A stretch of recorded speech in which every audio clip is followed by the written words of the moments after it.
So what we'll do is we'll go through some of those, Mark. But again, if we land on a specific thing, we're gonna be good. Just kind of digging into that. Let's just kind of move with that. All right, Yeah, absolutely.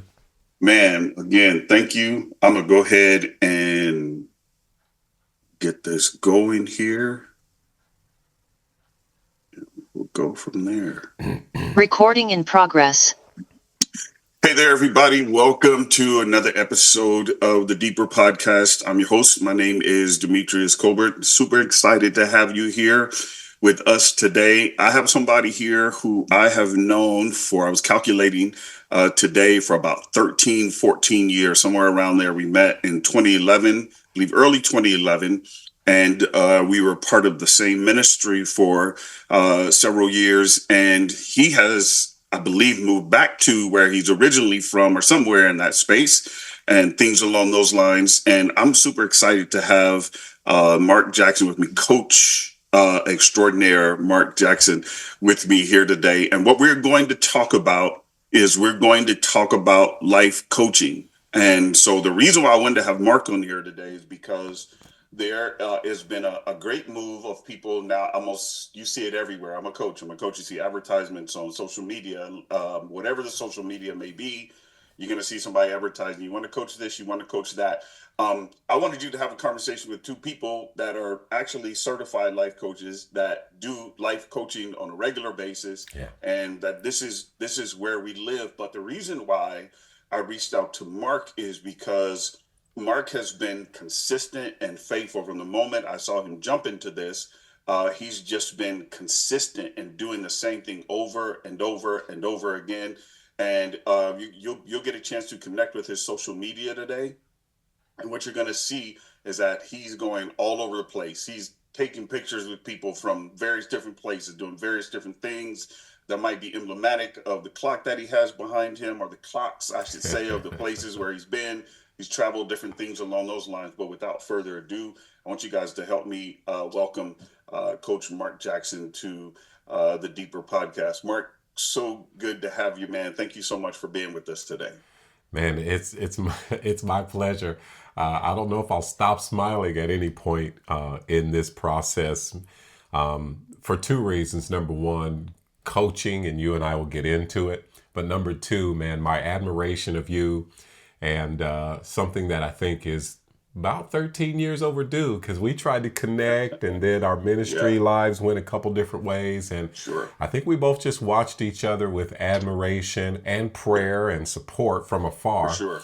For And sure. yeah, so this is kind of like a fulfillment moment for me to be sitting here with you, man. For sure. Well, thank you so much. I feel the same way. Again, you can see Mark is incredibly genuine. That's the other thing I want to do. I want to have people on here that I believe are going to help you and that have a genuine heart. Both of us share a common faith. So for those of you who might run across this on Spotify or on YouTube, we're believers. So Yeah. we're children of God. We believe in God. And so that's the foundation of everything that we do. We're never without that, no matter what information we are sharing with you. And again, Mark is just a profound man, and that is the reason why I wanted him to be on here. Man of character and Yeah. integrity. And so I'm equally as honored to have him with us today. So we're going to jump into this, Mark, and just kind of, man, give people a little bit of some insight and give us your perspective, give us a global perspective, a local perspective, whichever way you want to go with it. But before I get into the specific questions, I'm just curious. There'll be some people who say, well, what's the difference between going to counseling and coaching? How would you answer that particular question for people? Because I know that's Yeah. uh, a high um, percentage question. Yeah, absolutely. The best way I could answer that is that coach or counseling and therapy are very essential in our world, but they're generally centered around helping people look backwards and dig deeper to address issues. The whole process and principles of coaching help people look forward and go higher to reach goals. And so just like my arms here, they could not be any more different. One is backwards and deep, the other one is forward and high. So coaching is perfect for people. Now, I pray that there's enough therapists and counselors out there who will recognize, okay, me and this person have been around these issues and there's nothing else to extract, there's nothing else to address, and to say to their client, how would you like to go forward now? Let me refer you to a life coach. And a great life coach will not step outside of their discipline and start counseling, therapizing. They will say to a person, hey, I know you want to go forward. Seems to be that this thing that we've talked about a few times is holding you back. Let me refer you to a counselor or therapist so you can address that on a deeper level. Once you do, let's get back together and start moving toward this goal. And that's essential. Now, you and I are pastors. We're pastors, Right. we're pastoral. We Right. have elements of pastoral counseling in us. Right. So most of the people that work with us or people like us will get a blend. But even when we do discuss and talk about that back then and the Yeah. issue, it's only in connection with how we're going to get beyond it so that we can move forward, so that you, the client, can move forward and experience what you really want. Awesome. I'm trying to figure out how I want to frame this next one. So Mark, so again, you made mention of the fact that we have that pastoral gifting in us. That's the way we do. So people are going to get a blame. So I do want people to know that, right? Because people have asked me before. They're like, "So are you a pastor or you're a coach?" And I said, "Listen, those things just run through me. So they just are what they are." Yeah. But how? So here's a question a lot of people might want to know. I get asked this question a lot, but I'd love to get your response on it. This forward type of thinking, like, so you got certified, you got trained. What was the impetus, if you will, Mark, for you saying, well, this is what I want to do because I see the value in this, and then I'll add my little 2 cents after. Yeah. Well, at that time in my life, I was doing a lot of pastoral counseling for my church, as well as serving people coming out of incarceration, people coming out of career transition looking for their next. And I'm by nature a radical encourager, very motivational, if you will, very supportive. And I decided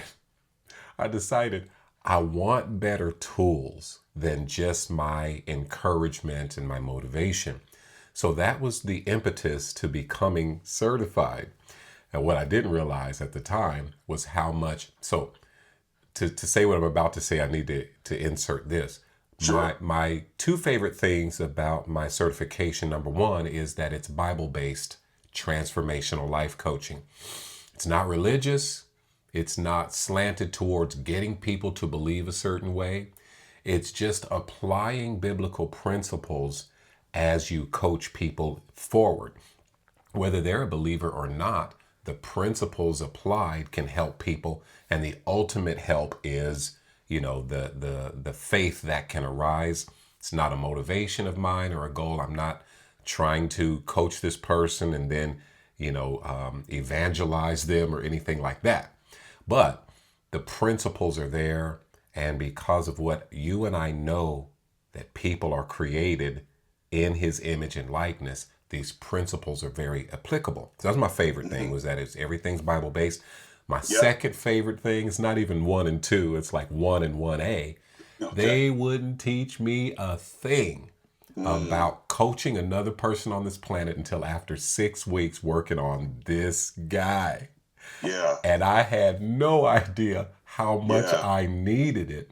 And it literally unlocked my life like I didn't know was needed. And it's really the only reason I'm talking to you today. So I say that to say, I just got it for that reason. Yeah. Then the way I started serving and helping people in those two arenas, pastoral counsel coaching with people and working in the nonprofit, helping people in career and life transition, returning citizens, changed dramatically because I could apply sound coaching principles that were very transformative for me first and then for them. I love that, and I appreciate you sharing that. I'm gonna add to that. I'm going to co-sign for that. Pastoring people, planting two churches, then working for the church for the better part of about 30 years total was interesting because, like you, I realized there's another way to also facilitate developing people as opposed to just Sunday and Wednesday for me.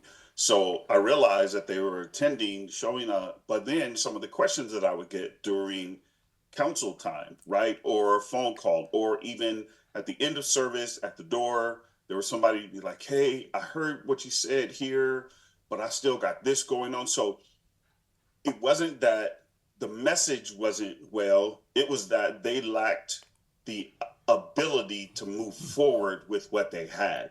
So they didn't know the framework. So what does that look like, right? For me to be able to take what I just heard and then apply it in my life and be able to propel my life, like you said, right? To Yeah. be able to propel my life higher and forward, right? And so that for me was a large part of it because as a pastor, I began to get frustrated with people who would come up after service. And when I say frustrated, it wasn't as if I was like, get yourself together. It No. was more of a like, hey, like what's missing here? Like how do I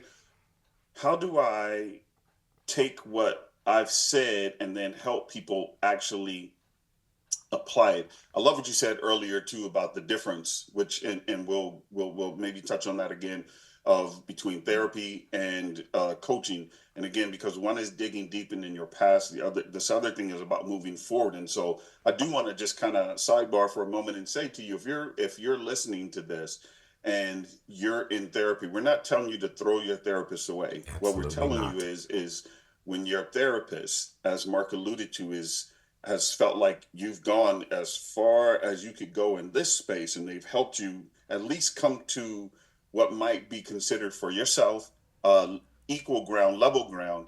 Now you're saying now it's time for me to launch into the thing that I believe is a dream in me, a purpose in me, a plan in me, a Yeah. destiny in me, Yeah. and go in that direction. But I also too did the same thing, Mark, because I said there's got to be something different. And so now when I'm dealing with people, I start with that whole understanding of now I want you to understand this isn't us going into your trauma necessarily and things along those lines. This is about you saying, how do I escape and arrive? I Yeah. need to escape from where I am here and arrive to where I have always dreamed of and seen myself. And so I wanted that for believers because I felt like they too were stuck in many different ways. And by the way, I work with people, I'm probably sure Mark does too, that don't actually share Right.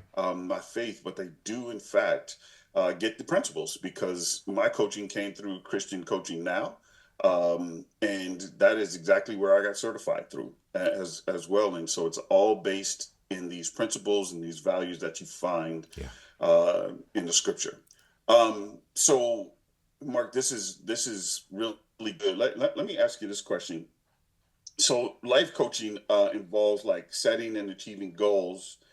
You know, and what role do structured goals play, and why is it often challenging for people to achieve them on their own? Well, I, I think I don't know if you're going to be bleeping out words here, but you just said a potty word, the word goals. Yeah. For many people, that's a word that's provocative or a little bit of a dirty word because we have, in many cases, an aversion to setting goals. Now, the roots of that are extensive, but ultimately, we kind of convince ourselves to avoid really setting concrete goals Hmm. to avoid disappointment. Mm, We're afraid to I like fail that. And we have this perception that failure is bad. Failure is not bad. Failure is fuel. Disappointment is fuel. And so when we can change our relationship and recognize failure in many cases is necessary, that's how we get most.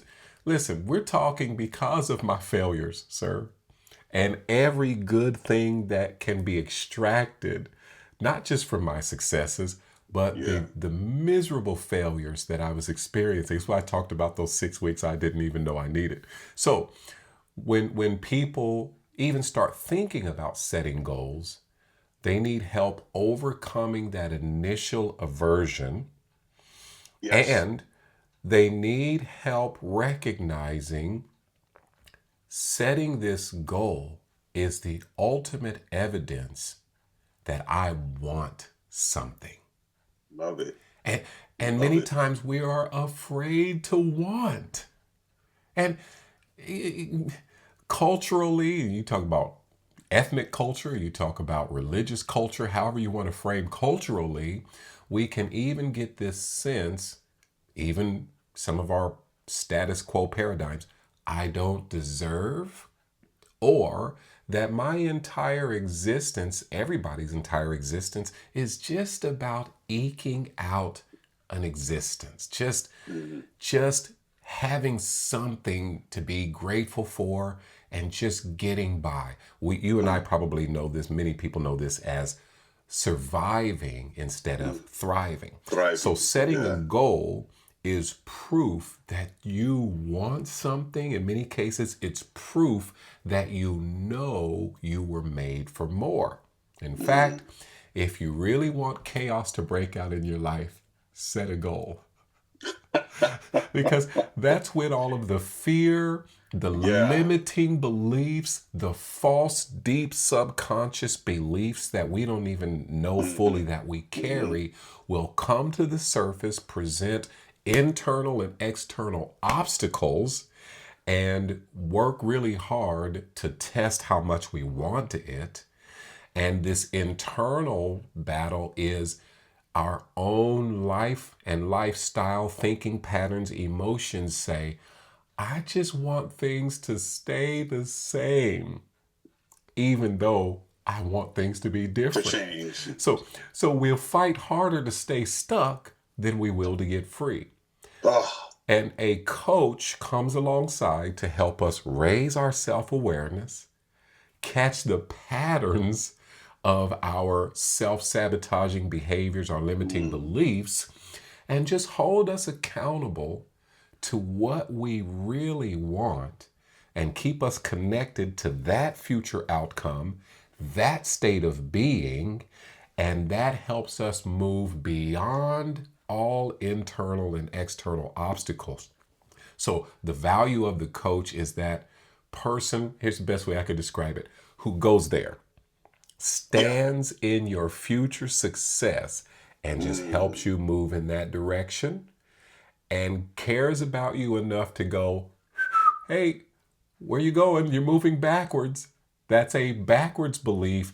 That's a backwards thought process. What's going on here? Okay, now remember who you wanted to be, who you have to be to reach this goal, and what you have to let go of to be that person. Let's get back on track. And to extract the good of going backwards. Why did I go backwards? What circumstances were part of that? What triggered me shrinking back or getting into fear? What was going on so that I can say, how would I like to respond to that next? The accountability helps us with that because of our own blind spots and our own habit of creating narratives. We need somebody outside of that world to make us aware of that world so we can step outside. You know this. So, someone answers a question or says something, and instead of, all right, if you're a coach, listen to me very carefully. Instead of jumping in with a comment or a question, you just hold silence for them. I know this has happened with you, sir. And your client says, I don't think I've ever said that out loud. Or they'll say, I don't, I didn't even, I can't believe I just said that. Wow. I sound like my mother. I sound like my mentor. I sound like somebody in my life. So they're starting to recognize limiting beliefs and all of that, right? So anyway, we just hold that space for their self-awareness to raise, and we're the one that helps them experience light bulb or aha moments, and then start catching themselves in the act and redirecting themselves in that forward momentum. Man, you asked me a question, 30 minutes later, I'm still answering it. No. This is why I wanted you here. This is incredibly profound to me, and this is exactly why I wanted you here. I mean, we could literally end this right now with everything that Mark just told you. He dipped into so many different things here.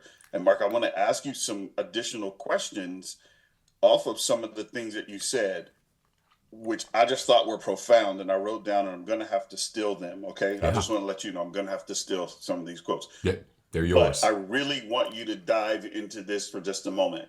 There's going to be some people who say, well, what is a limiting belief? So, can you just kind of describe a little bit for people what a limiting belief is? Yeah.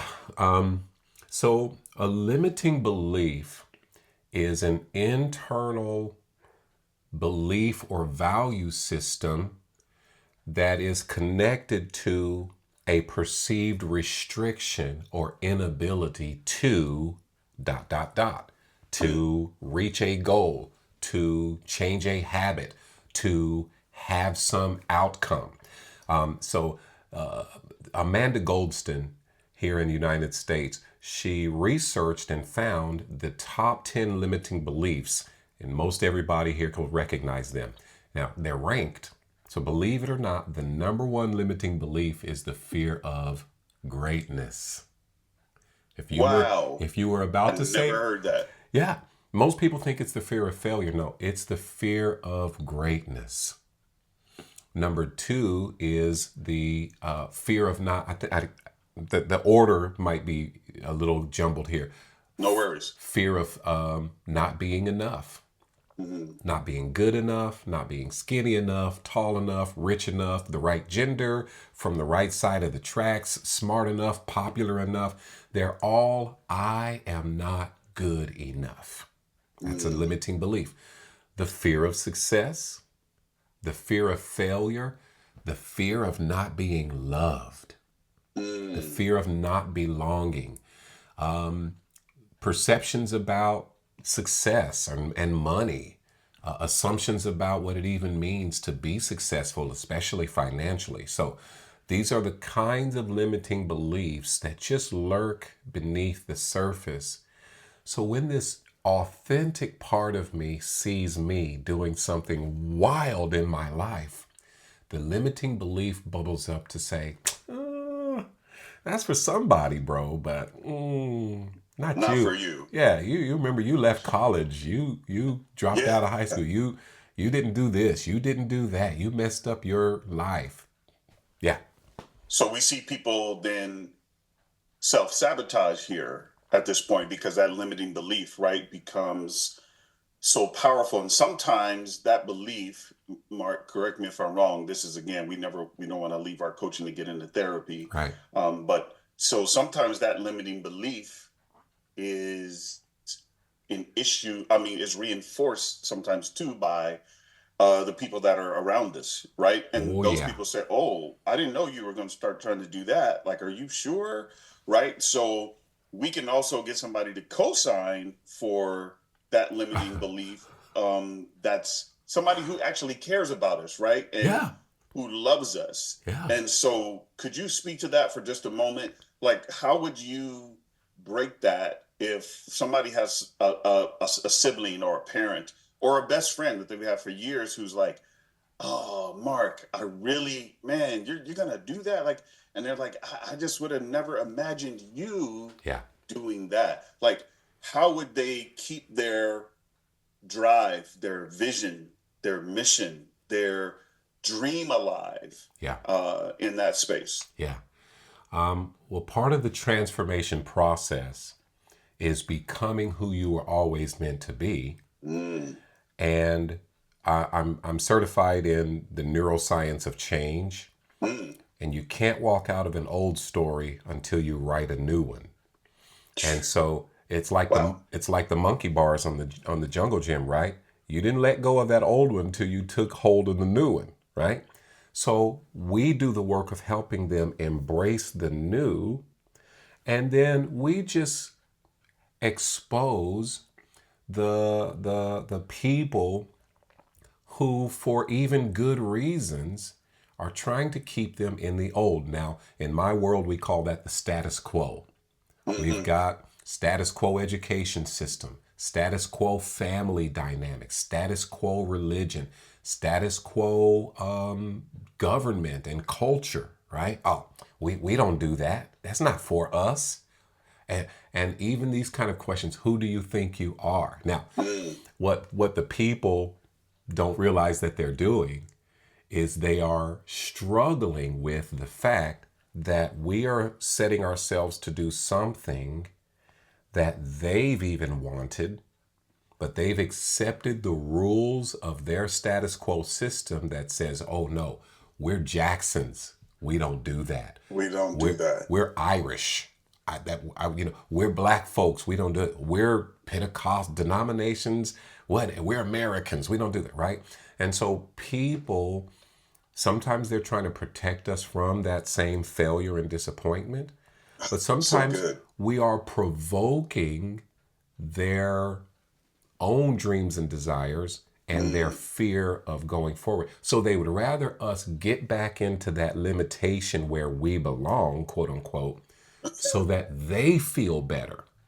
Wow. So we have to help our client just recognize where that comes from Yeah. and then to decide what will it cost me to embrace that limitation. Mm. It'll cost me everything I really want. Mm. And then to say, how do we thank and appreciate them for that perspective? And then more ourselves than them, reassure ourselves, but I'm going forward anyway. Now, Yeah. we might lose them along the way. When we break the rules of the status quo, they kick us Mm. out of the club. I've got a colleague, and So good. when she was no longer Baptist, her grandma cried. And we're talking a little bit about faith and more. You're gonna go to hell. You're not gonna make it to heaven. You're not Baptist. Right. So this status quo belief that only being this is qualified. So we have to break allegiances, and then the people start threatening us. Well, you're going against everything. You're going against blah blah blah, and we don't want anything to do with you. You stop getting invited places. They stop having you around because you keep talking dreams. You keep talking about this stuff, right? And so it can be a lonely wilderness experience to leave that old status quo because they don't like you anymore. They don't appreciate you anymore. And Mm. so you've got to connect with people who have done it before you. The first to get their diploma, the first to Mm. go on and get an education. You got to connect with people who know what it's like to be kicked out of the old club because you dare Mm. different. And then you got to listen to them because they keep pulling you in that direction. Come on, you can do it. They read your mail. Hey, have they called you goody two shoes yet? Have they asked you, who do you think you are? Yeah, how'd you know? I got those same accusations and questions. Come on, just keep coming. We got Yeah. this. So you got to help your client understand but disconnect with the old and the limitation, Mm-hmm. especially by forming and connecting their internal picture of their next and with people who know what it's like to get there. Wow. Okay. This was even more than I signed up for, y'all. Mark has just really. I pray that whoever is listening to this right now, what you are being given is some insight into stuff that, again, people pay for. Yeah. So I do not take any of this lightly that I have Mark here. This is so helpful, Mark, because dreams then um, cause separation, right? Oh, yeah. Sometimes even from people that you care about. So I hope that you all hear that and that care about you, like genuinely. I love this. You said a couple of things. You said something earlier. You said um, basically whenever you get that dream, right? Limiting beliefs show up when a goal is has arrived as well. So Yeah. you're there, and now that limiting belief starts to speak to you on this other end over here. It says when you break the rules Yeah. of the status quo. Yeah. Yeah. This was so good. When you break the rules of the status quo, you get kicked out of the club. Oh, yeah. I'm going to tell you why I think this is so profound and hopefully weighty for a lot of you, because it's in that moment where you want to give up. Yes. But like Mark said, also, as coaches, we stand in your future and call you to it. Yeah. We're there, we're in front of you, we're continuing to call you into who you want to be. And I love this too, Mark. I'm reading a book right now. I'm reading this book that has just blown my mind. I'm not getting paid, folks, for this. I don't know Mr. David Brooks, but I'm reading this book right here, right now, called The Road to Character by David Brooks. This Okay. book has literally started me down another transformation. What Mark just told you is the reason why I got into this. I broke so many norms. Mm. Mark, I'm just going to give a personal Yeah. story briefly. I broke so many norms, Mark, in my life, from growing up in poverty, growing up in a broken home, and being told it, well, this is what you can be. Yeah. This is as far as you can go. Just get a job and do the best that you can. Yeah. This is what your life is going to be. And it's so interesting. This really resonated with me. Bless my grandmother, bless her soul. My grandmother is from South Texas, and grew up in a church called the Church of God and the Pillar of the Ground of Truth. And that was how she lived her life, except for when she moved to Arizona. She started going to a Baptist church, a missionary Baptist church, and that's the church that I was raised up in. Uh-huh. And when I left this denomination, Mark, when I Ooh. left this denomination, Yeah. I remember the displeasure that my grandmother had with me Oh, over yeah. leaving. But she is like, well, you're going into all that with all them people, and they're kind of weird, and this, that, and the third. And it was interesting. I remember wrestling with maybe I'm about to miss it by Oh. making this move. Like I went through that whole thing because my true transformation and true connection to the Christian faith came on the heels of being with my grandmother at a time where I was in my lowest moment. I was 20, I was 19, 20. And um, it was her who was the support system. It was her who was there. And I felt like she felt like I was betraying her, but that I wasn't looking to go further in my own life. Yeah. And so I had to wrestle with that tension that existed there, that I wasn't sure of at that particular phase and stage of my life. I just knew that I was like, hey, I see more. Yeah. There is more. So I wanted more. And then I was like, is this the only place God exists? Yeah. Is this the only church that God existed? Is this the only place to exercise my faith at the level that I want to? And is this community the only community that I have to stay in order for me to be relevant? Yeah. In order for my relationship, even with God, to be relevant. So I wrestled with a lot of those. So I'm saying this to say to somebody who watches this, who listens to this, I what Mark just said, I pray Mm. you have no idea, Mark. That was so profound. I pray that this blesses you beyond measure and starts you on the pathway to say, well, wait a minute.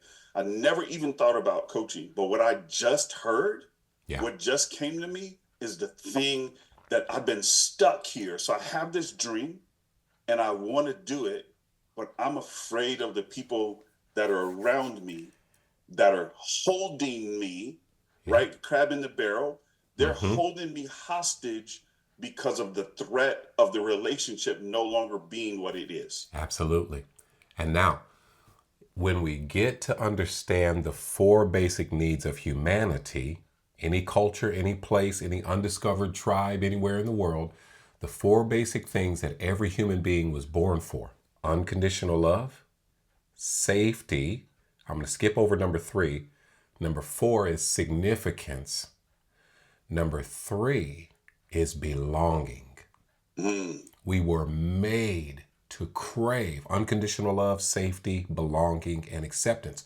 So when this tribe kicks us out or threatens to kick us out, mm. our need for belonging can threaten our need for expansion, growth, and flight.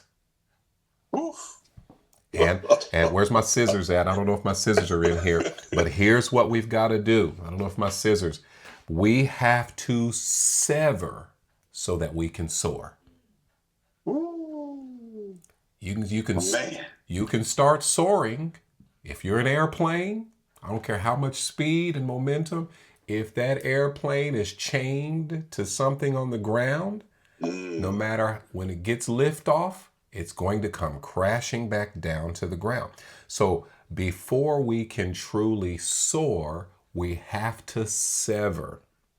And it takes an act of bravery because that sense of belonging is going to be challenged when we have the daring to sever, and we're almost kicking ourselves out of the club. Now that's an act of power. That is an act.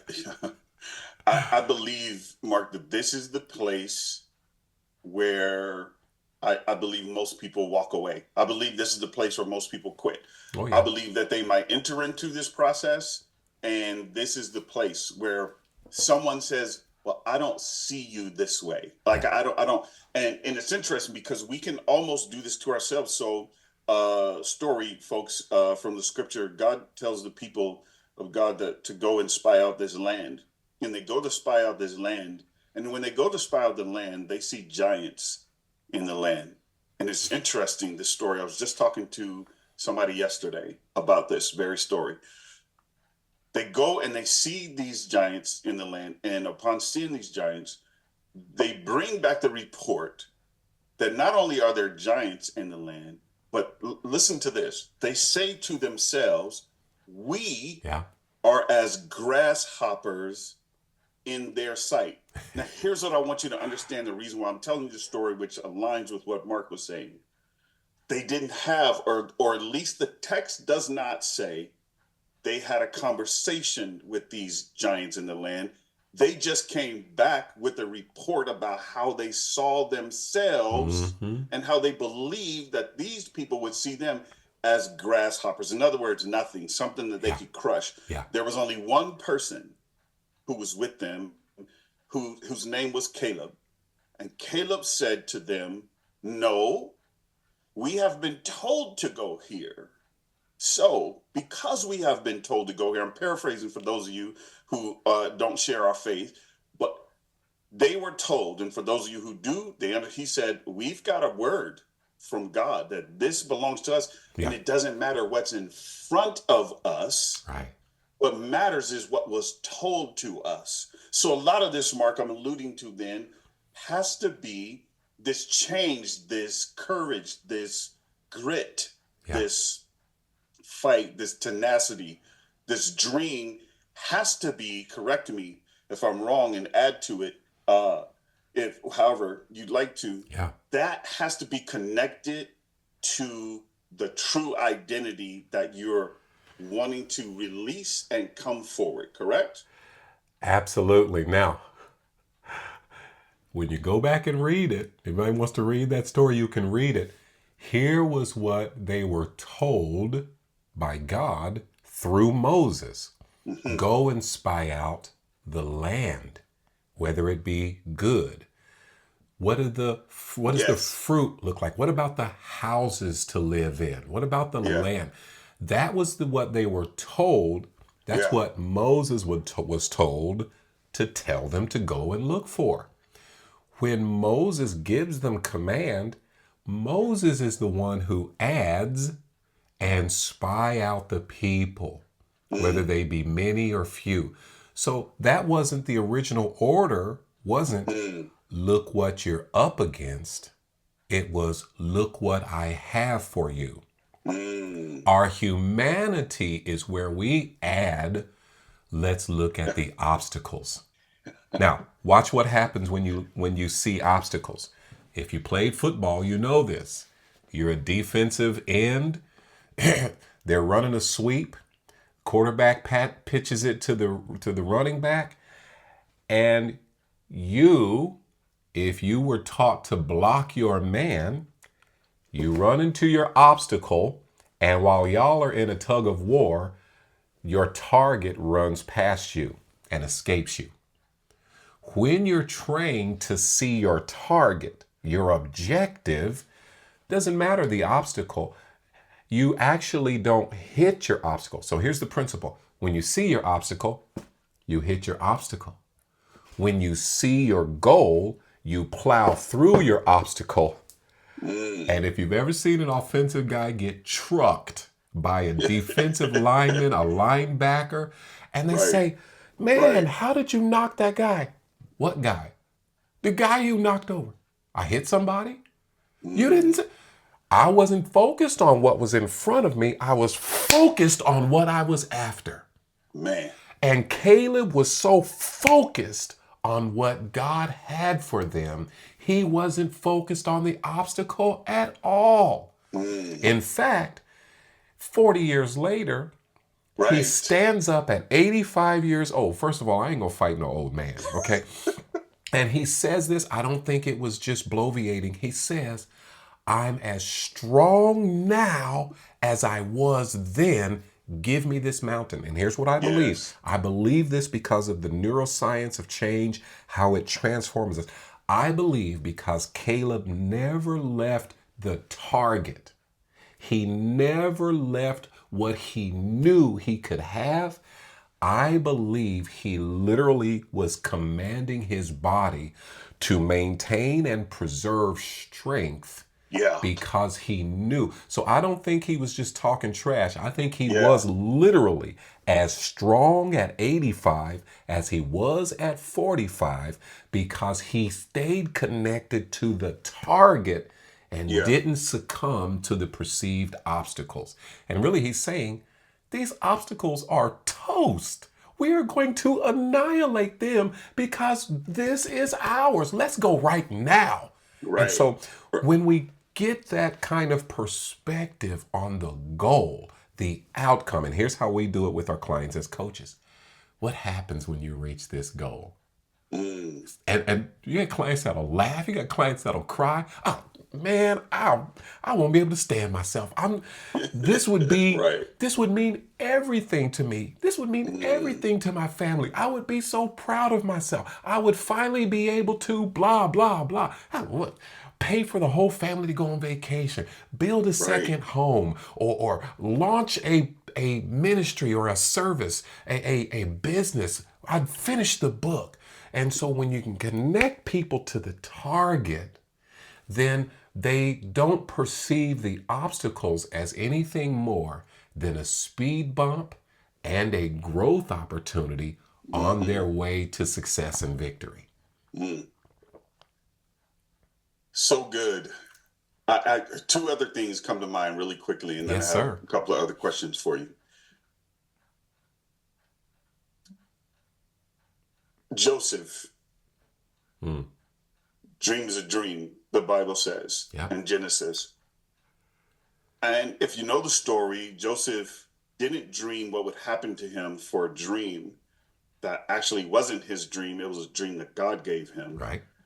But Joseph dreams this dream, and in this dream, he never sees what the journey to where God wants to take him looks like. But we never see Joseph complain either, Mark. Yeah. There's no reference in the text of Joseph complaining about the imprisonment, about being lied on, about any of those things. In fact, the scripture goes on to tell us that God favored him in all of these scenarios and situations that he was in. Yeah. And when he had an opportunity in the end, Genesis 50:20, which a lot of people love to quote, when he had an opportunity to do it, even prior to Genesis 50:20, his family who had sold him off in this process left him for dead. Talk about being kicked out of the club. Talk about being kicked out of the club. They having a dream. Not only did they kick him out, they thought about killing him for his dream. 100%. So that's the ultimate getting kicked out of the club. Continue, sir.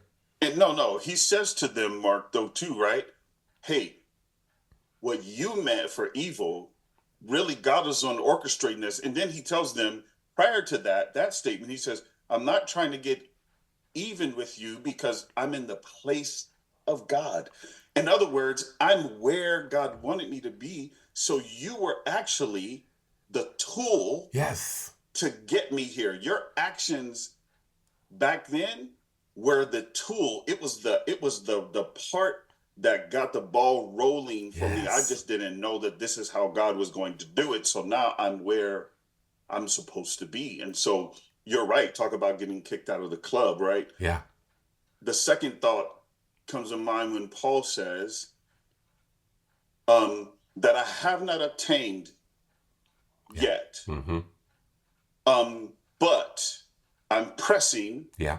Right? Mm-hmm. So these very words, these terms imply that there's pressure coming back his way. Yeah. And that part of the pressure is going to be his cultural understanding, his own understanding, right?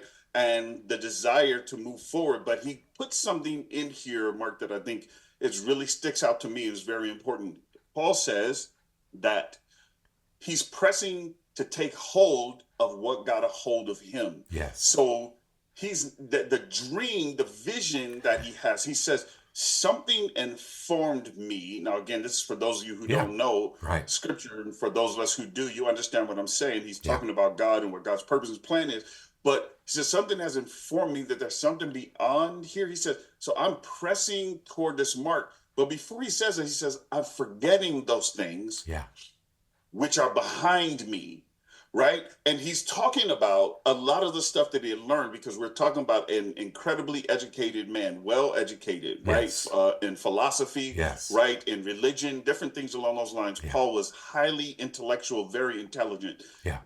So he speaks to Mark about going forward. He speaks to, and these two stories stick out to me about this. And this is, again, Mark, this was the impetus for me, because I was saying, I see these things in the text.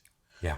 I want to translate them to people who want to be discipled, who want to develop, who want to grow, who want to be coached into the destiny, the thing that they genuinely believe they're supposed to have in their lives. Yeah. So Saint Irenaeus said it this way. Said the glory of God is man fully alive. So wow. So when we understand that, the goal is more in us than it is in front of us. And we are called to release with reckless abandon everything we were called to be in life. Yeah. And, you know, in some of our religious paradigms, we see the glory as being shiny, or some light, some halo effect of light, when the true way we release glory in the earth is when we live fully alive. When there's something attractive about us, because we're done succumbing to limitations. We're done. We talked about going backwards, looking at issues. They are factors, but we're called to live beyond those factors. And if we Yeah. don't, we'll use the factors as excuses. Well, I would have been this if that wouldn't have happened. Well, if I wouldn't have did this with my life. And so they are factors, but they were always meant to not only be overcome, to be richly part of what's building us toward who we were always meant to be. See, I'm just a redeemed hot mess. And I had to be that messy. I had to be that far gone. And that's just as much a part of my story as the one who rescued me from it. And so that being said, to just be electrified with passion, gifts, purpose, potential, all coming into alignment, it doesn't mean mountains lay down and doors swing open. It just means that we navigate them to release who we were always meant to be. And that's what happened with Joseph. And he recognized every single one of these phases was necessary because I couldn't get to the fulfillment of it until it was time. And when that happened, I was ready because of everything I endured, suffered, and overcame in order to still be ready, to still be in a position and to be aligned internally so that I could be assigned externally. This is so good. I got to squeeze in these two questions. So Sure. Before we wrap up, so powerful. I hope you guys take notes and you're catching this again. You'll get it. So go back and re-listen to it. If there's a part you're like, hey, hit that 30 second, rewind, go back and grab this stuff. This is the beautiful thing about being able to, take information and grow from there. Yeah. Let me share this question with you here, Mark. These last two questions here. I want to talk to you about mindset shifts. Okay. So like in your experience, what kind of mindset shifts have you seen with the people that you have worked for? Can you give us what you see that takes place with people in this space? Yeah, absolutely. So when I read the question, I thought mindset, and then I thought belief set. So our human mind gets hardwired because of the habits. What's the definition of an attitude? It is a habit of thought tied to an emotion. And our thoughts, often repetitive, become nerve endings that fire together, wire together. So we end up with this operating system, whether we want it to operate the way it does or not, it does. And it keeps us stuck. And this is where the repetitive habits create the attitudes. I mean, we're coming up on Thanksgiving, right? And people we're gonna walk in the house, happy Thanksgiving. And it's like, why you got an attitude? There's something in the repetition of thoughts tied to an emotion. These people get on my nerves, or these are the people that harmed me. These are the people that turned on me. This is the house where I was brutalized or neglected or whatever. So this habit of thought tied to an emotion.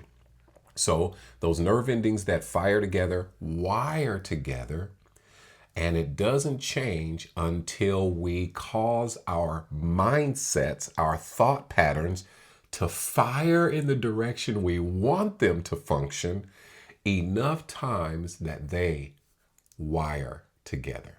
Now, I love it. When we can perceive our best and greatest self on a deep subconscious level and connected to our five senses, we're depositing truth in our subconscious.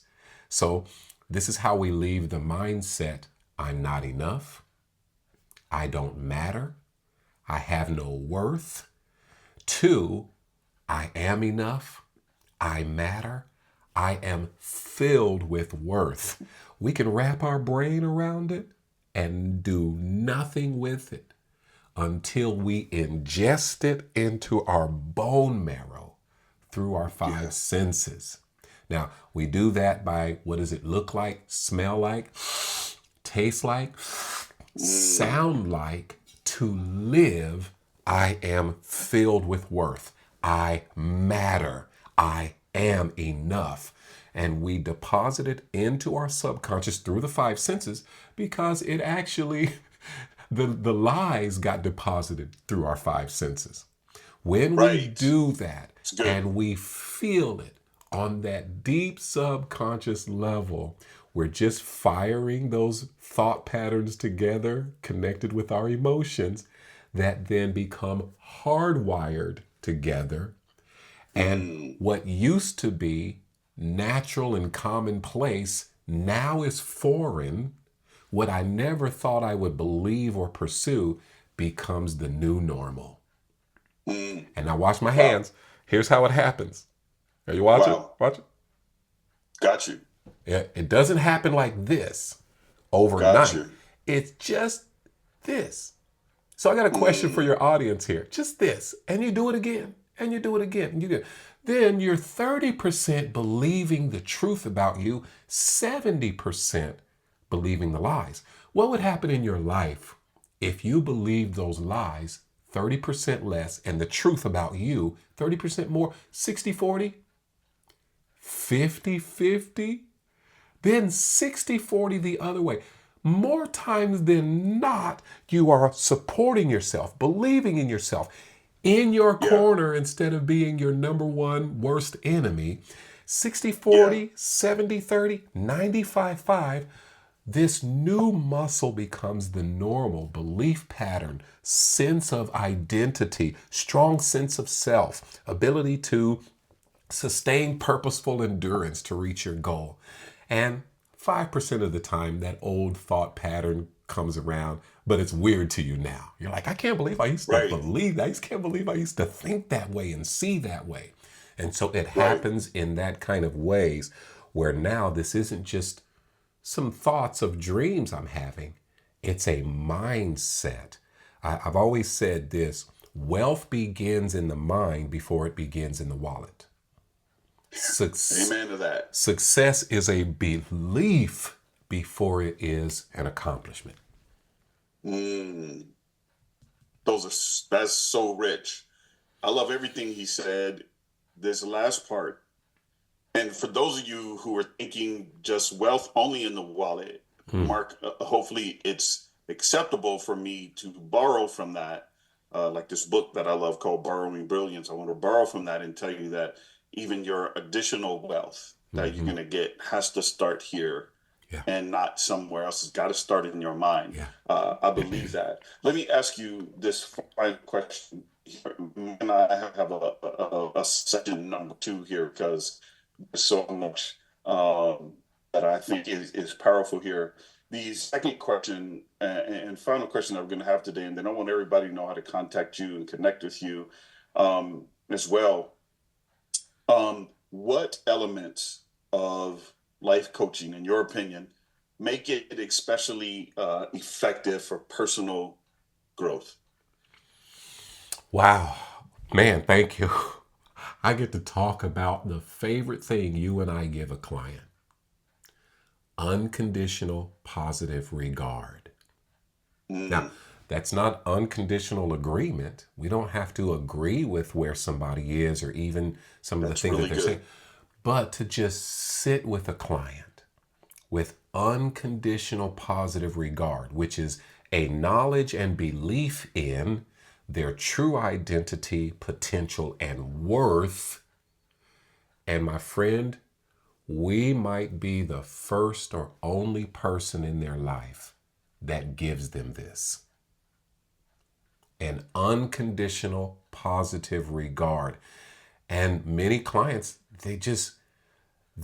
that's refreshing to them Right. They've never sat in a place where they could talk about life issues without judgment, without the Mm, pressure of other people's you should tos and need tos and gotta do's, yeah. which are all Yeah. steeped in you are insufficient. And I don't really believe you can accomplish this. They get so much of that in the spaces that they operate. The coach might be the first person in a long time or the only person ever who just gives them unconditional positive regard. And Yeah. then the other side of that is someone whose authenticity is I have to serve you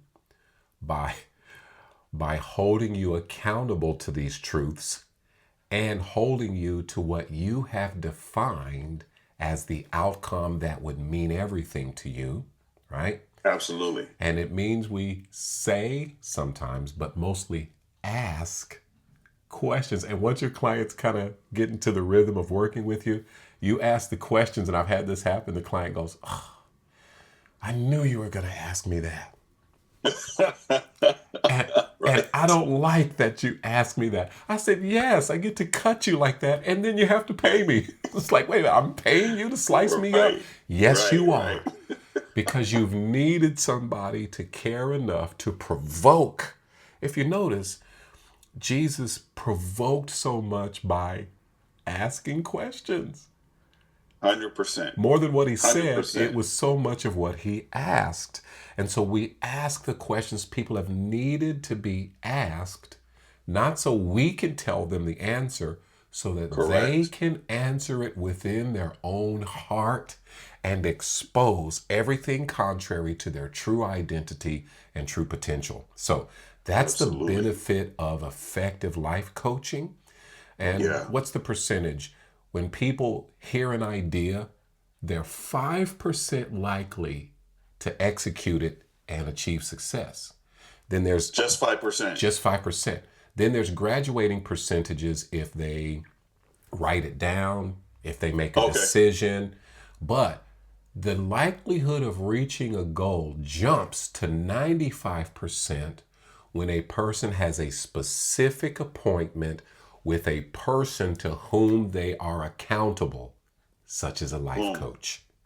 Boom. So, to your audience and anybody, if you really wanted, the number one thing you could do is hire a life coach or connect with somebody you know will not help you stay in the excuses, but hold you accountable and help you Yeah. raise your awareness and navigate how to get there. Now, most Yeah. people don't even want to start, Demetrius, because they like, this is what I just don't know how. And my favorite thing to Right. say to them is, well, how will take care of itself. Let's just Absolutely. picture what happens when it happens. And I'll tell Right. them, close your eyes. What happened? You wake up tomorrow and you've accomplished this goal. What would that mean to you? People start crying. I start crying. They start defining it. And they're electrified with the passion and the belief. And then literally the human brain starts creating new protein, new literally physical neural pathways Wow. and cellular protein to fire in that direction. And if we keep it going, to wire in that direction. So we're literally changing our mind to change our brain to change our life. Wow. Change our mind to change your brain to change your life. Yeah. Once again, always making these parallels for me, right? Have this mind in you, Yes. right? Which was also Um, in Christ which Jesus. was also in Yes. Christ Jesus, right? Yes. All these things speak so closely connected again with the faith that we Yeah. share And be ye transformed by the renewing renewing. of your mind. When you want different, you've got to think different. Yeah. We're gonna wrap up here, Mark. I'm gonna share this piece, and then I want you to tell people how to reach you, get in contact with you. Yes, sir. I am a full blown, full stop, 100% result of exposure to opportunity and then stepping into the opportunity, taking the opportunity, failing in the opportunity, succeeding in the opportunity, getting back up in the opportunity, Mm-hmm. and then moving forward through it. I'm a result of that because it wasn't about how smart I was. Mm-mm. It was about what's in front of me. And if it was given to me, then that means if it's in front of me, then that means that at some point I have access to it. And to access it is going to mean that I need to fully engage what it is. And I had to overcome fear. Yeah. I had to overcome the obstacles. I had to overcome my own limiting beliefs. Yeah. I had to overcome the voices that I hear in my head, whether it came from my grandmother saying, yeah, I don't know about this, Right. or other people telling me that my culture Mm. or my education was a hindrance or a lack to getting somewhere or doing something. And I am a result of doing just that, of saying this is how I get here. And so I hope today that whoever listens to this, do me a favor, to just do me a favor. I was gonna put this on my paid page. I'm probably not. Um, and I'm gonna give this to folks for free. Yes. Share this with other people. Just grab it and share it. Just put it in other people's hands. They're going to just offer the small things that Mark shared today here in 58 minutes is going to bless your life, is going to change your life, is going to give you the ability to start to know to go forward. And so, Mark, this is what I want to do. First and foremost, I want to thank you. I mean, more than you will know, man. Like you said, this has been a long time coming for us, for me, just to be able to have you on to get together, man. And this is my passion now. Yeah. This is my passion thing. This is what I do, and it's working with people. It's watching people, like you said, hit those aha moments, come to that place Yeah. in their lives and grow and develop. And it's just it's a powerful thing. Um, Thank you, man. Thank you so Yeah. much for coming and sharing. And seriously, I mean this with everything. We legitimately have to do this again because there's so much more meat Yeah. that's left on this bone Yeah. that I think that people can glean from and say, I really need to consider this process of getting coached, of having someone in my corner, Yeah. who's going to help me achieve what I believe I was meant to achieve and to do. So thank you so much. Pleasure. So profound, so articulate, so well in your delivery of these things and the explanation of these things, just so that people can grab hold of these principles and be able to, again, really reconsider whether or not they just don't have it. And finally, I just want to say this to everybody too, and I'll let Mark tell you how to get a hold of him in all various different ways. But he said something that I needed to reiterate, and I wrote down. You're enough, and you Mm. just have to know that you're enough. Psalm 139 says this: whether you practice our faith or not, that you are fearfully and wonderfully made. Yeah.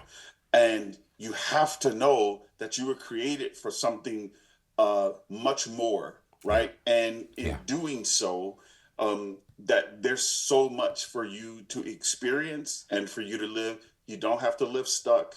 You don't have to live with no all the time. You don't have to live in fear and this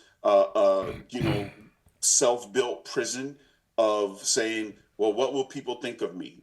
Right. I got a secret for you. Mm. They already think something about you, and Yes. it's really none of your business. The Right. question is what do you think about who you are and where you're trying to go? That's the deeper, more important question. And if you can answer that through coaching and have somebody journey with you, you'll be better off. And I will say this to you: the people that are connected to you in your life, a spouse, your children, your grandchildren, your coworkers, your neighbors, if you're on a school board, if you're on a steering committee of any kind, they too are going to benefit from you, because Yes. when we do well, we give other people permission to do Ooh. well just Yes. by doing well. So Yes. with that being said, Mark, can you tell everybody how they can connect with you, get a hold of you? And if you do anything virtual where they can pay, hop in, whatever it is Yeah. that you have available to people, can you share with them how to get a hold of you? Sure, absolutely.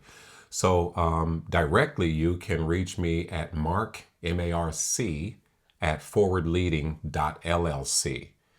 MARC, Mark, at forwardleading.llc. You can follow me on social media at FWD LEADING, forward leading, at FWD leading is all the social media stuff. And on my website, forwardleading.llc, as well as there's an access point. I've got to get it from my marketing person, but it'll be on my website soon, which is the first 6 weeks of transformation that I experienced. I now provide that digitally through pre-recorded sessions and homework assignments, Awesome. reading assignments and homework assignments that you can access to start your journey of 6 weeks of transformation. So that's the way you get a hold of me. And you said something so profound, Demetrius, and it reminded me of what we talked about, that number one limiting belief is fear of greatness, and what Marianne Williamson said about it. She said, our deepest fear is not that we are inadequate. Our deepest fear is that we are powerful beyond measure. And then she said this, it's our light, not our darkness, that scares us the most. And she said, we ask ourselves, here's some more limiting beliefs. Who am I to be brilliant, to be gorgeous, to be talented, to be fabulous? Then here comes the confrontation. She says, actually, who are you not to be?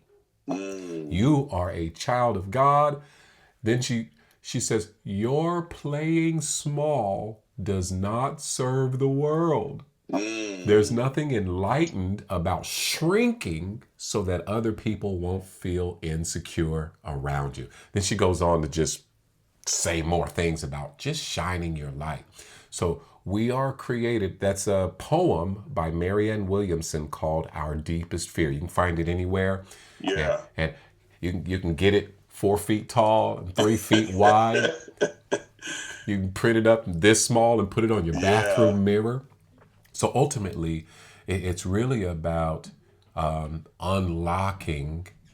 And one of the ways I like to say it is when you stop needing people's permission and you stop apologizing for being who God created you to be, who you were always meant to be, living, when you stop apologizing for living fully alive, you become dangerous and contagious in an amazing way.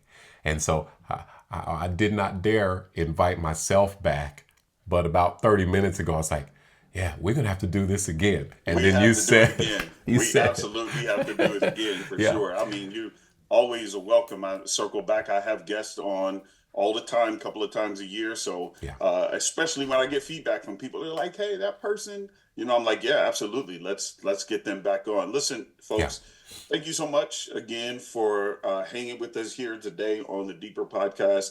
Again, my whole focus is to go past what we see and to have conversations like I did today with people just like Coach Mark, right, who have the ability to help you see in places maybe that you haven't been able to see in before. So Deeper is about that. So we don't shy away from issues, struggles, whatever they may be, hard conversations. They're deeper conversations. They're past the surface. Why? Because I believe that when we have deeper conversations, that we actually have the opportunity to confront ourselves with things perhaps that we inherited from our lives growing up, and other scenarios along those lines, but you can break those things today. My program that I have is called Habits, Appetites, and Decisions. I believe these three things are the most important things you can do. If you have good habits, it's going to lead to good appetites, which ultimately will lead to you having good decisions. All you have to do is reverse that, and you can come up with the outcome. It's not going to work out for you the way that you want it to work out. Also, if you want to connect more with my ministry page, Yeah. you can go to the Dig. That's the digg.org. There you can find me doing more teaching on soteriology, also biblical apologetics, where I try to break down why we believe what we believe, and it's argumentative, but not in the way that you would think of an argument. It's me talking to you about things that when people say, "What about this?" I bring that into a space where you can look at that and say, "Oh, okay, well, I never considered that, or I never knew that." And so I'd love for you to connect with me there. You can also catch me on both of those.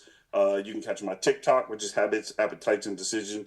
Also, my podcast, which is the Deeper Podcast. Yeah. And then you can also catch me on Instagram on Habits, Appetites, and Decisions as well. So super excited to have you guys here today. Listen, go and be great and Yes. begin to discover everything that lives on the inside of you that was meant to be expressed outside of you. Yes. I appreciate you.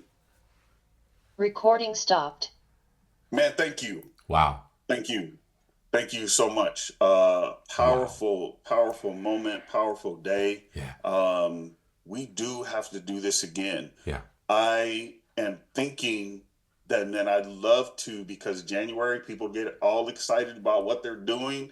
I'm looking at the end of January to see if we could hop on for some people who we know they went to the gym, we know they started a new eating regimen, we know we Yeah. know they bought the Lululemon, we know Yeah. all that, right? I'm Yeah. gonna do this year. Yeah. I'm getting married this year. Yeah. My relationship's gonna be better this year. I'm losing weight this year, or whatever. Whatever. Yeah. So I would love to see if we can circle back and put something on the calendar for that January, in the latter part of January. I like for people to kind of get all their goals and stuff ready, and then kind of Yeah. come back and start having those questions like, "Hey, where are you Yeah. in this space right now?" Yeah. And if you're trying to do it on your own, how's that working for you, Mhm. right? And Yeah. can you use some support? Yeah. Because by then they're already back home on the couch, 100%. right? That manuscript is more dusty 100%. because when we want to change on a behavioral level, but we haven't changed on a belief level, statistics say it's about 6 weeks that we can kind of tolerate this new stuff, and it's like, all right, okay, now let's Sure. get back to real life. So Right. so that's a perfect time to catch them before that old belief system creeps back up and says, okay, that's enough of that. Okay. What's on TV? And Right. what about that smoked pulled chicken gumbo Right. that they serve? Right. Now, Right. especially So because true. certain regions of the country, that's So the true. day that it's a blustery 37 degrees. Right. And your sweats and your couch and that bowl of gumbo and your remote control are just like, come on, baby. Man, Right? absolutely. Yeah. And so, of course, that's where throughout January, you had to wait 45 minutes for the treadmill. 2 weeks That's right. later, you go back, you can be on 2 treadmills at once. And you ain't Right. got to wait for either one of them Right. because everybody's back home. So how do we help people, navigate through that and 100%. really establish momentum 100%. for sustaining? Let's shoot for that. I'm thinking like, let me see here. Thank you for the The book last- recommendation too, man. Road to Character Listen, by Brooks. Mark, this book, Yeah. this guy is a Christian, and he kind of writes as just a standard author. But you could tell he starts putting it like how we were talking today. All of a sudden, you're reading it, and all of a sudden, he starts dropping this description there. You're like, "Whoa, wait, Wow. wait." Yeah. But Yeah. he says something in here that's so profound that I love. He said, "We do so much work."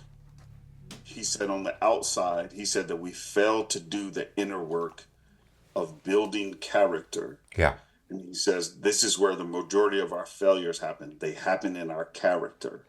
He said, because we show up as this other person that most people don't know. Is shiny, it's glossy, but they don't know that person. He says our failure happens in our character space. So he's like, build that, Yeah. and you're going to be building your life in a very profound way. Oh, So, I can't wait. of course, let me see here. I'm thinking like like either the 18th or the 25th. Yeah. I have nothing on my calendar, so I make either one of those days that you prefer. So let's do the 18th. Okay. And is this time good for you still? Yeah. Okay. Yeah, let's do that. And I already can again tell you exactly what I'm looking for, and that is we want to talk about where people are currently right now with the things that they said that they were going to do the first of the year, because we know millions, if not hundreds of thousands of people have decided that that's what they're going to do. This is going to be the thing I do 2025. This is how this is going to work out. Yeah. And so, yeah, we can set that up and begin to check in with people and help some folks in that space too. Absolutely. And what's interesting, I'm remembering we are about to fall back, and you're still in Phoenix, right? Right. Yeah. So I just put it down for 10 a.m. my time instead of 11 a.m. because that'll still be 9 a.m. So it's your 11 time. your time, right? It was 11 when we started. Yeah. Okay, I got you. Yeah. I Good got stuff. you. Perfect. I can't wait. Perfect. Yeah, me either, man. Thank you so much, man. It's so No. good to catch up with you, man. Thank you. That everybody is blessed and doing well, man. That's connected sir. to you and everything that's going on around you in your life, man. Thank you. Yeah. My pleasure. Thank you. For taking the time out here. So yeah. I got another one. So I'm going to get a break here and grab some coffee real quick and then get back to it. But good stuff. Man, I appreciate you. Yeah. Likewise, blessings on your family, your ministry, man. I just appreciate you taking up the space that you must occupy. And I'll be praying for you, man. Likewise. Yes, Likewise, sir. man. Talk soon. Appreciate you. All right. Take care. We'll talk to you. All right. Bye.